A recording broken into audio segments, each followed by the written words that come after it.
perayaan Hari Raya Waisak tahun 2026 saat yang tepat bagi umat Buddha untuk melakukan refleksi mendalam terhadap praktik ajaran Dharma dalam kehidupan sehari-hari. Dalam refleksi Waisak yang disampaikan di Wihara Budayana Tomohon, Bante Pradipa mengingatkan bahwa ajaran Dharma tidak cukup hanya dipahami secara intelektual, melainkan harus diwujudkan melalui tindakan nyata yang membawa manfaat bagi sesama. Menurutnya, inti ajaran Buddha berfokus pada pengembangan batin yang berlandaskan kasih dan kebijaksanaan. Karena itu umat Buddha diajak untuk terus melatih diri mempraktikkan cinta kasih sebagai fondasi utama dalam perjalanan spiritual. Setiap tahun sebenarnya kita harus selalu mengingat keluhuran Dharma tidak hanya dipahami saja, tetapi harus betul-betul dipraktikkan dalam kehidupan sehari-hari.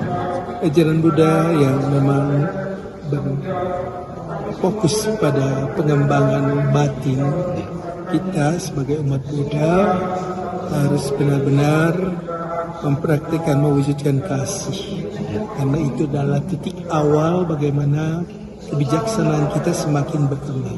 Ia pula mengajak umat untuk terus berjuang menanamkan kebajikan dalam setiap aspek kehidupan. Baginya pemahaman yang benar tentang makna berbuat baik akan membawa seseorang menjauhi tindakan yang merugikan diri sendiri maupun orang lain. Jadi marilah kita lebih berjuang sebenarnya yang ditekankan oleh Sang Buddha. Berjuang untuk apa? Untuk berbuat baik. Karena memang sebenarnya kalau kita sudah mengerti arti berbuat baik secara bijaksana, kita pun sebenarnya tidak akan lagi mau untuk berbuat jahat. Refleksi ini pun menjadi pengingat bahwa nilai-nilai luhur Buddha tidak hanya hidup di ruang ibadah, tetapi harus hadir dalam sikap, perkataan, dan tindakan sehari-hari. Dengan menumbuhkan kasih universal dan kebijaksanaan, umat diharapkan mampu menjadi pembawa kedamaian, mempererat persaudaraan, serta menghadirkan manfaat bagi masyarakat luas. Demikian Anugrah Pandey melaporkan.